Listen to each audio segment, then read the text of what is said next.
Well, hello, everybody. Thank you so much for watching this and giving attention to this. We know that you're super busy. My name is John Freed. I'm here with the Great Lakes region of the Wesleyan Church, serving Wisconsin, Michigan, and Illinois.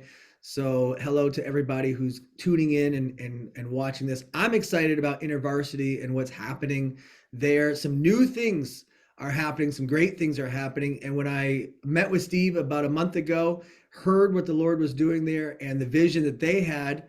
I wanted to share it with you. I know it's something that you will want to participate in, take advantage of. It could be a new pioneering frontier for your local congregation, or it could just complement what's already happening, which is something that I really loved about what InterVarsity is doing. Is it's something that every congregation can engage with in some way, and it also speaks to the heart of our congregations that are near or around a college, a university, a community college, or some type of schooling where InterVarsity could have a presence. So let me toss it over to Steve, and I'll be quiet because I can't wait for you to hear about what InterVarsity is doing.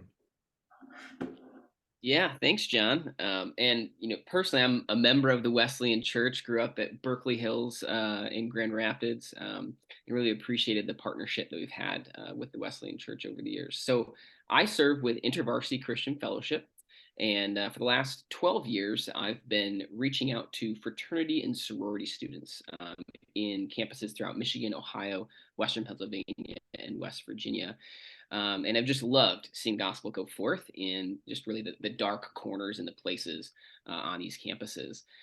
But in the last year or two, I've been involved with a new team that we've been creating in InterVarsity called the External Partners Team. And our goal is to mobilize and catalyze new ministry through churches and volunteers and faculty and staff on campuses, in addition to the student ministry that we are doing. And so that's kind of my role, is to help engage, network, and mobilize others who also care about college ministry and seeing students reached beyond just the Greek system, but as John mentioned, really any campus. And there are many campuses that have not been reached over the years, and we're seeking to change that and feel led to not only do it ourselves, but partner with the body of Christ in a more um, intentional way. So I'm going to pass it off to Derek. He's going to introduce himself and share a little bit more as well about what this initiative looks like. Sounds good. And as you were saying, Berkeley Hills, that just reminds me a lot of just wonderful leaders from Grand Valley State University went on to Berkeley Hills, and one of them is now a planting pastor in Pinckney, Michigan. Another's a youth pastor, I think, in Ohio. So just for years, just a lot of students at Grand Valley loving the ministry and the staff there at Berkeley Hills. But yeah, I worked with InterVarsity 18 years now, first at schools in West Michigan, then overseeing our staff team in the West Michigan schools, and now helping oversee the state of Michigan. And this past year, I've just been really energized and excited by how God's been going before us with this new program, new initiative that Steve was alluding to. So how we tend to share it is there are 80 campuses in Michigan, and I'll even just screen share for just a moment a few things. So we see there's 80 campuses in Michigan. And all right, sorry, right here. So I had been on staff for many years, and you'd ask me how many campuses are in Michigan. I'd say, oh, 30, 40. So when I learned there was 80, I was actually embarrassed of why are we so unaware of all these campuses throughout Michigan? But if you take InterVarsity, Crew, His House, all the major church ministries, we all reach about the same 30 campuses. So there might be anywhere from 5 to 45 ministries on a MSU, a Grand Valley, a Western. But then there's almost nothing at a Alpena Community College, a Northwestern Michigan College, a West Shore Community College. So this whole initiative is, we believe Jesus is actively at work at every campus, but what if there was a thriving gospel community at every campus? And we don't have the staff to be on 80 campuses, but we thought, what could we do better through partnership than we could do alone? So our external partners team is working with local church leaders like yourself. So that's lead pastors, associate pastors, youth pastors, all have been involved with us this past year. But then also Christian faculty and staff. So we have, the director of marketing and communications at Muskegon Community College is a key volunteer for us. We're working with a success coach at West Shore Community College to plant ministry. So saying we're putting together these teams, and the volunteers, like if anyone from your congregation or you yourselves would be interested, you're leading a weekly Bible study, you're mentoring or discipling students, you're doing outreach so more students hear about the Christian community on campus. And then we come alongside, provide campus ministry strategy, coaching, Bible study resources, training sessions. And we can put this so you don't have to try to capture it all now. If you wanted to screenshot, you could, but we have an attachment with this. This is the list of basically the 40 campuses in Michigan with either no known ministry or limited ministry. And this list fluctuates back and forth throughout time. But yeah, our goal is to see this list of 40 get smaller and smaller because there's more and more gospel movements on these campuses, and it doesn't have to have InterVarsity's name on it, but we want to be a part of what God's doing there. And so you see the starred ones I'll mention on the next slide are where we've started ministry through volunteers. And then if you live near any of these schools, we'd be interested in having a conversation with you about partnership, any of these 40 schools. But specifically for next year, we're giving extra attention to Grand Rapids Community College, North Central Michigan College, Albion, West Shore, Jackson, Lake Michigan, Kirtland, Oakland, and Kellogg. But really any of those 40, but that's where we've got some more leads and more connections. A few more things I'll show. So this past year, we were just excited to see God connect us to person after person who was interested in partnership. So Alpena Community College, Baker College in Owasso, Lansing Community College, Muskegon in Oakland. We've got ministry to students that through, again, our basic model is the staff works 40 hours a week at a Grand Valley or an MSU. Here, this is a team of volunteers, each giving 2 to 3 hours a week. So not a huge commitment, but showing up every week. So we might provide prayer and resources. They provide the shepherding, the presence on the ground to students. Alpena is a 9-hour round trip for me. I can't care for students in Alpena in an embodied way like Jesus would. But Pastor Rich, a pastor there, he's caring really well for them. And I'll just very briefly show through. This is just some pictures of students that are blessed and excited to be a part of ministry on these campuses this year. And this signifies when we started the year, we had connections at about 3 schools.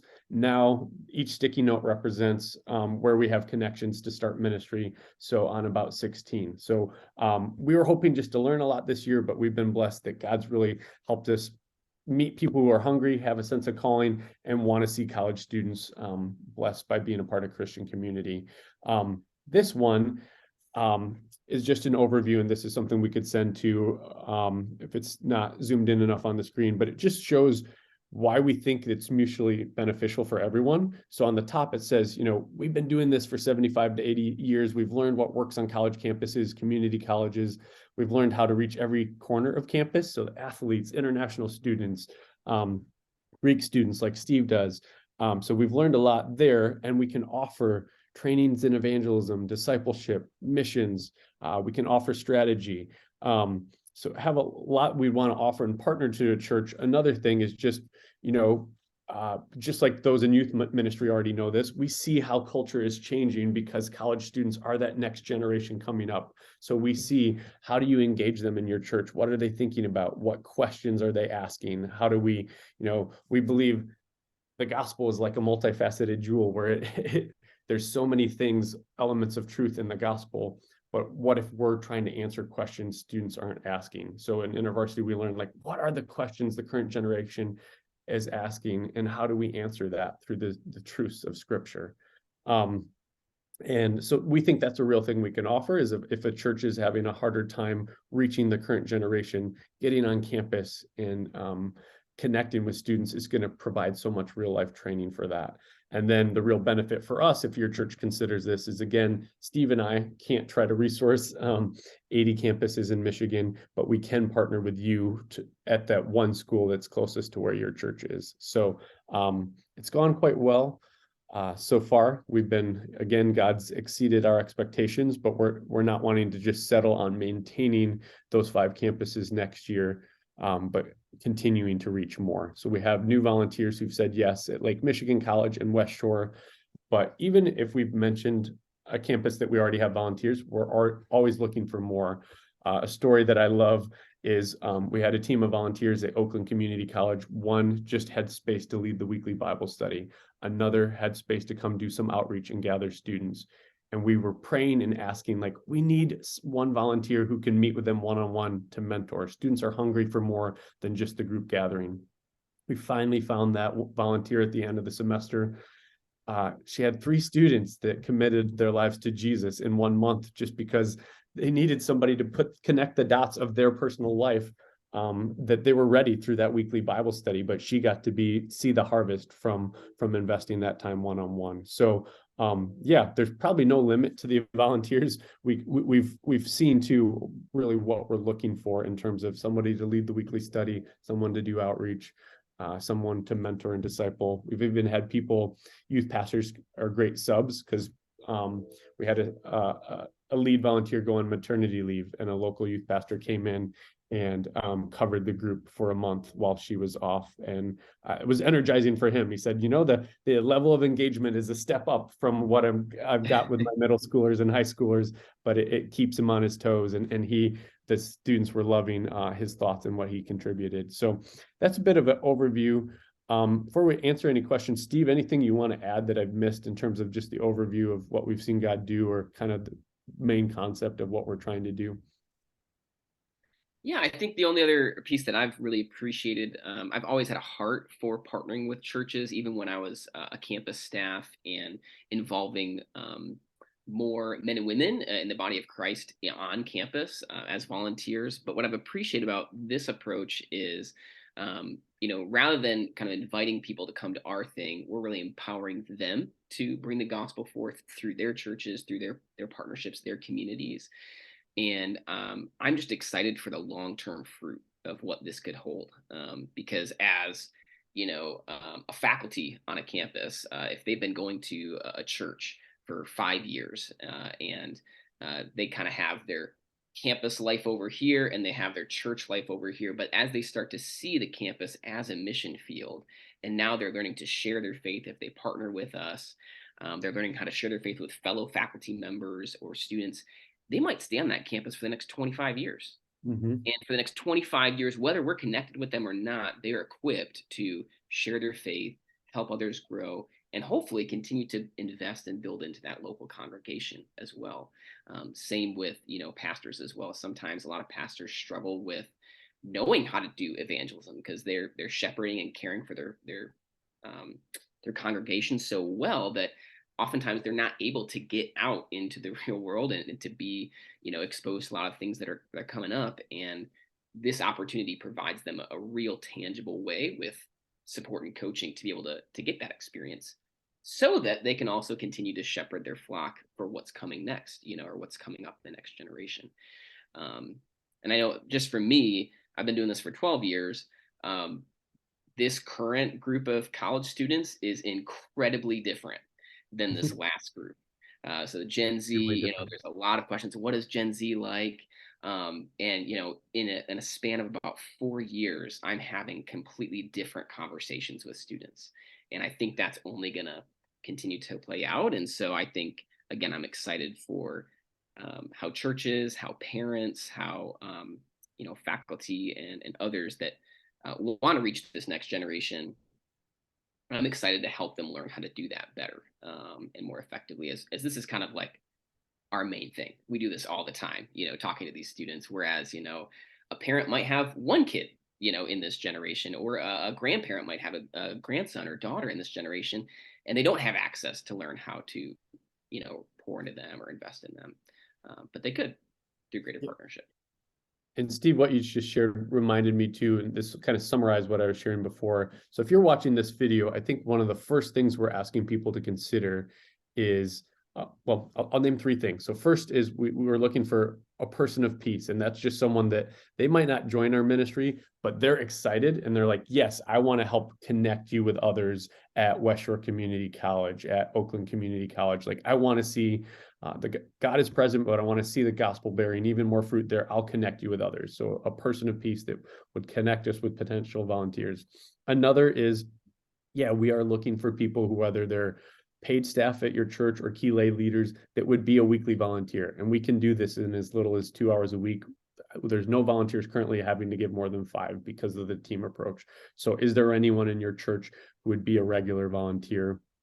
And then last, connected what Steve was saying with faculty, if there's anyone in your church, faculty or staff that you know is a believer, loves the Lord, and they're at any of these 40 campuses, we'd love to connect with them.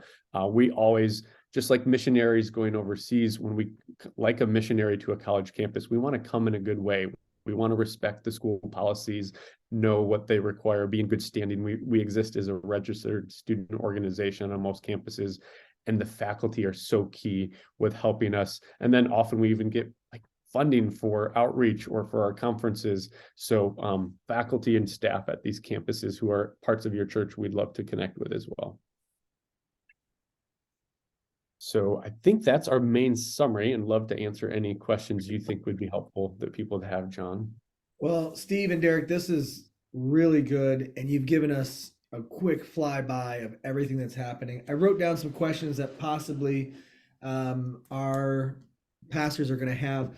I got about 4 questions, 5 questions here. First one is, one, can we get a copy of the slideshow that you shared? There looked like some really Sure. good information about that, so I can include that in the email. The second thing is, and Steve, you shared a little bit, both of you shared about this, but talk to us a little bit more about the motivation for InterVarsity. It's always worked on college campus. I mean, the years and the credibility that InterVarsity has, the history it has, it really is an amazing organization. And yet, in the last few years, it's really focused, it's like bringing in the local church and resourcing, being more funneling of these resources to the local church. Help us understand what's the motivation and what kind of heart change has been happening. What's the Lord been doing at InterVarsity? Steve, do you want me to start, or do you? Sure. Yeah.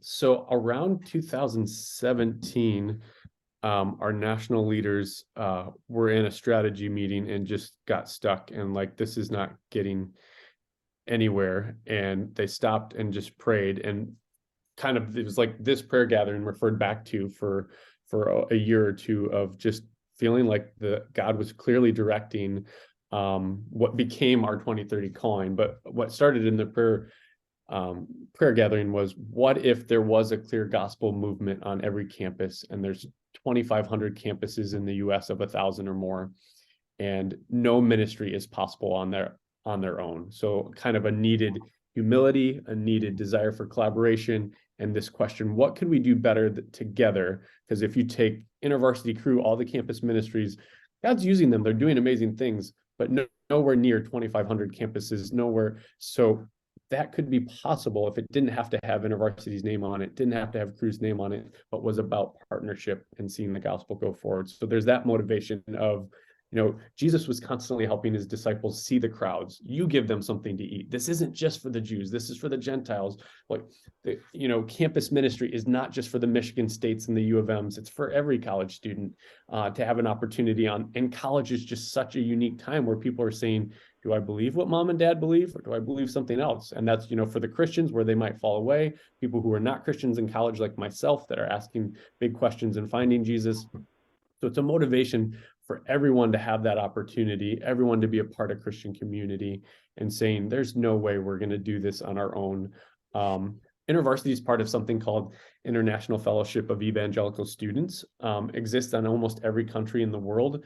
And the biggest movements are in Nigeria, Ethiopia, I think Kenya, and they all partner with volunteers way better than we do. So it's kind of a needed humility and a learner's posture of, hey, we think we're good at our lane and doing our thing with our paid staff, but we're missing out on so much by deeper, broader partnership with the bigger church.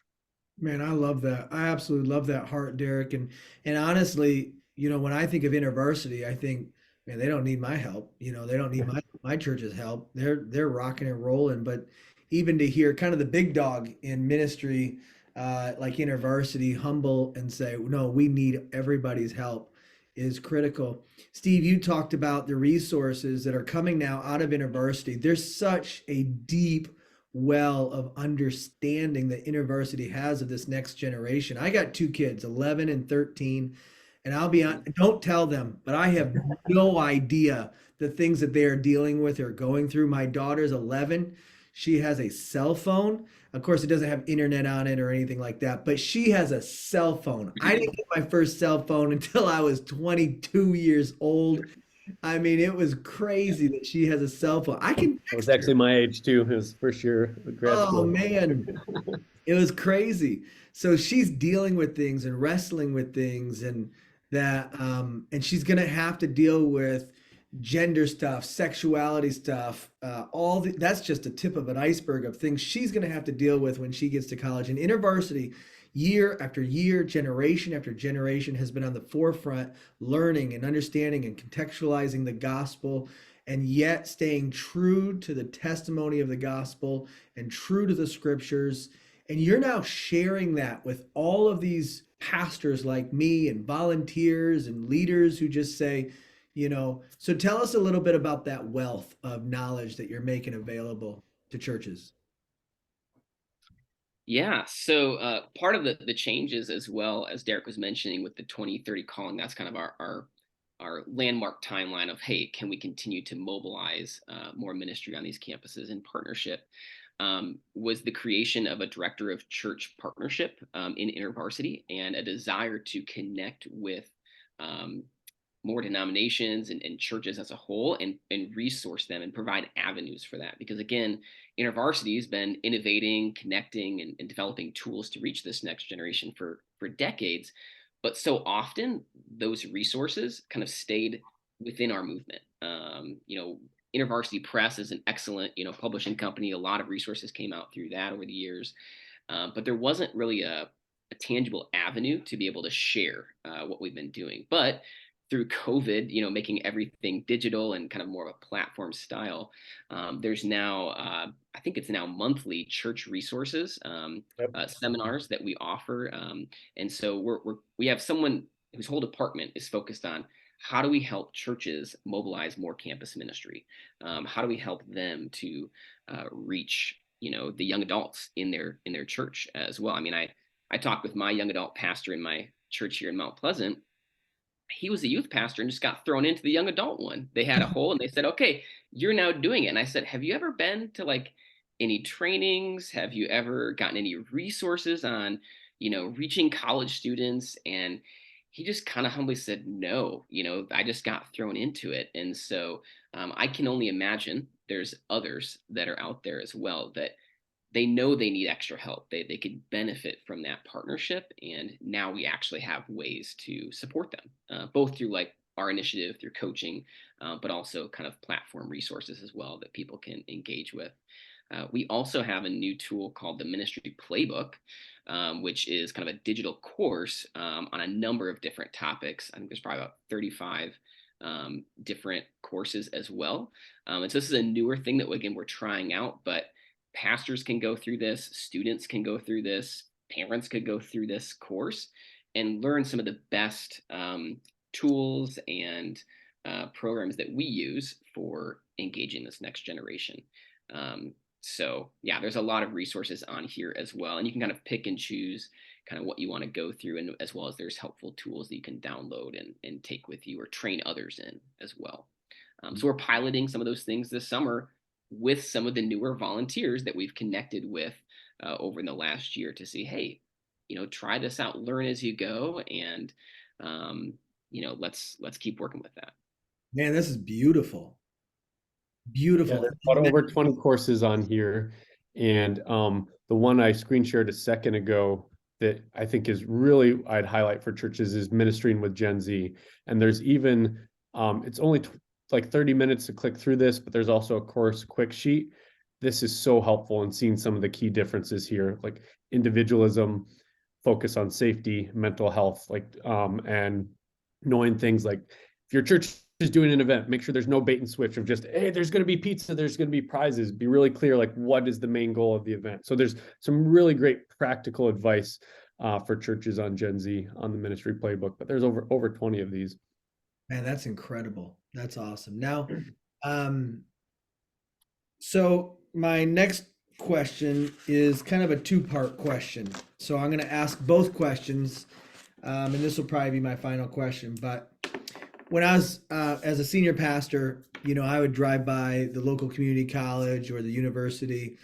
I would just see a plethora of opportunity in all these students and just one be intimidated like I'm old, I'm out of touch, how I can't just walk up and start talking to people, or how do I engage with the campus? If I were a pastor watching this video, what would be the first thing right now, as soon as I click off of here, what would be the first thing to do to really begin? Just who knows what could happen, but just let's make this first step. I think it's great to get on campus and pray and just so one of our things, we call it spying out the land, and we see in the Old Testament when they do, we go on campus, whether it's for 30 minutes or for a day, pray and just talk to some students. And we would say, I want to speak to you're saying if any pastor feels I'm too old. So we would say like 6 years ago on one of our bigger schools, a 9 o'clock Bible study, they didn't want a 50 to 60-year-old person there. Like, no, you're killing the vibe here. But we're seeing on our community colleges, like they are hungry for mentorship, hungry for older, heard the quote, like a young person is looking for the oldest person in the room who takes them seriously. As long as you take them seriously, you ask good questions. One of our staff at Grand Rapids Community College said, I'm looking for them to just come join the Bible study because these students don't have parents investing in their lives. They're looking for parents and grandparents. So get on campus, pray, ask some students more about what do they love about the college, what's the feeling of the college, is there a spiritual curiosity on the college. But also know, if you were to be involved, there are so many students hungry for that connection that maybe 5 years ago wouldn't have seemed like our welcome. Yeah. Okay, and I really appreciate you saying praying is the first step. That's absolutely correct. What would be the next step? Like, is there somebody we email? Is there somebody is there a website to go through? Yeah. So, yep. So in terms of with us, then Yeah, making sure to understand your question. Thank you. So, contact you me. gave the right answer. You definitely Yeah. gave the right answer. So, yeah, I would love to meet with you one-on-one. We have a kind of a general process where, if you watched all this video, you get the overview now, and then we talk about next steps. We either meet on Zoom or we meet on campus together where we pray and talk more. And I talk through the roles of what are we looking for. So before we engage students, we try to have these roles in place, where there's about 4 of them, and we want to have at least 2 of them before we engage students. And then what's great is if you want to do this, the biggest thing we help with is getting the group started, the outreach, telling you, do this, don't do this. Like, here's a good question to ask. Here's one not to, but talk with us one-on-one, and then we'll actually do it alongside of you instead of just, here's a strategy book, go figure it out yourself. Like, we'll come and do this relationally together. Yeah, that's the thing I love about working with and partnering with InterVarsity. If you've got the willingness and the heart for it, um, that's really all you need to bring to the table, and InterVarsity can hold your hand and walk you through it. Which, Steve, you shared with me in our last call, these 3 levels of partnership. So there are churches that I'm going to be sending this to and inviting to be engaged in this who already have a young adult ministry. What role would InterVarsity play, or what role, if they've already got a young adult ministry and it's rocking, what part can InterVarsity play?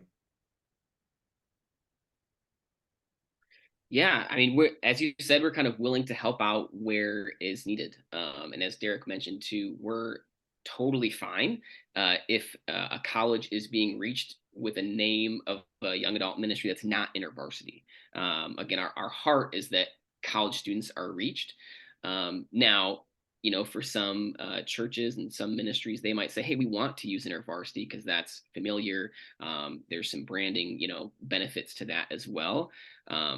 But we are okay if the partnership is more just resourcing and coaching. And so if you've got something already established, or maybe you already have a small group meeting on a campus nearby, and you're trying to figure out, how do we grow that, how do we reach more, we're willing to coach you through that. You don't have to change your name and do a bunch of different things there, but there's different levels of partnership. So Derek, correct me if I'm wrong, but level 1 partnership would be high relationship and high partnership, in that it would be called an InterVarsity ministry. And so some of our new campus plants are InterVarsity at Alpena Community College. Level 2 would be more kind of coaching, collaboration. Maybe you call it InterVarsity, maybe you don't, but you're coming to some of our conferences, you're coming to some of our events, and again, receiving more of the community and resourcing as well. And then level 3 would be just resourcing only. So it might be some consultation calls, might be utilizing the ministry playbook, some of our resources. We have different Bible study series for college students as well that you can have access to. But again, we're happy to serve and help and catalyze ministry at whatever level that your congregation or your members would be interested in. Yeah, so if I was a church planter and I'm, needing credibility to engage with a new community, obviously as a pastor and being commissioned by my denomination to plant a church, that's where I get the credibility for that. But to engage with a community like a college campus, community college campus, having that InterVarsity resources and partnership and calling it an InterVarsity thing, that partnership gives tons of credibility. So that's huge.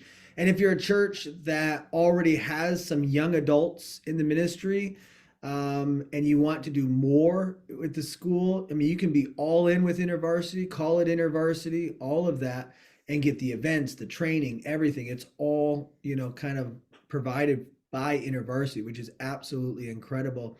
And then I love what you guys shared about faculty. And there's been multiple churches where I was on staff at and had faculty members of local universities. Marquette University, the head of the math department, was a part of our church. What a godly man, absolutely loved Jesus. And just having InterVarsity, having a connection to that professor, that faculty would have been absolutely incredible. And so, you know, this is beautiful. This is absolutely beautiful. Any final words? One thing I would Go for it, Steve. I'll go first. One thing kind of mentioning too on, if churches have existing ministries to reach young adults, I think, that's amazing in and of itself. One of the other benefits that we offer too is we do weekend conferences and week-long camps as well. We have the Urbana Missions Conference was just this past December. And so I think a lot of times, it's a lot to put on a young adult pastor to say, hey, now you go lead this week-long retreat, or you go lead this weekend retreat for your 20 students. Whereas we are already doing these things and gathering our students together.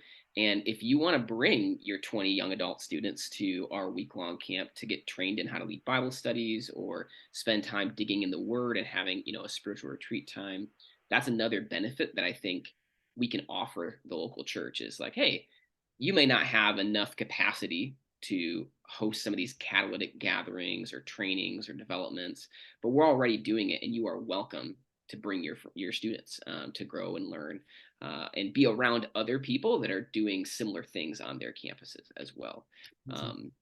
So just as another opportunity to bless others. Yeah, I love that. And Derek, what were you going to add? Thank you, Steve. Yeah, just a few comments on how I think we're better together. So first, InterVarsity, we're a parachurch. We exist for just a 4-year window, usually for students. We want them to be a part of a thriving multi-generational body of Christ while they're in college so they can stay involved after college the rest of their lives. So we need that partnership. Also, we need the partnership of there's 80 campuses in Michigan, 2,500 in the US. We're not going to get to all these on our own. So if you consider partnering with us, we reach more campuses. And then I think the benefit for the church is if, say, you have that thriving young adults ministry, there are a whole lot of students who will go step foot in a church and be involved, and then a lot that might be spiritually hungry that are never going to step foot in your church. But if you make the first move and you're hanging out in their student union, you're praying, you're having meetings with students, they'll come to that Bible study that's in the student union and then later get involved in your church where they wouldn't right away. So us partnering together, I think we can help you reach more of non-Christians who are spiritually curious and in that season of searching for what they believe. Man, I love that. I absolutely love it. Guys, thank you so much for this time and being willing to just share all of this with us and invite us into what InterVarsity is doing. This is a gift and it's a blessing and it's extremely generous. So Derek, thank you. Steve, thank you very, very much. Yeah, thank you. Thanks for being willing to let us share this with others. So.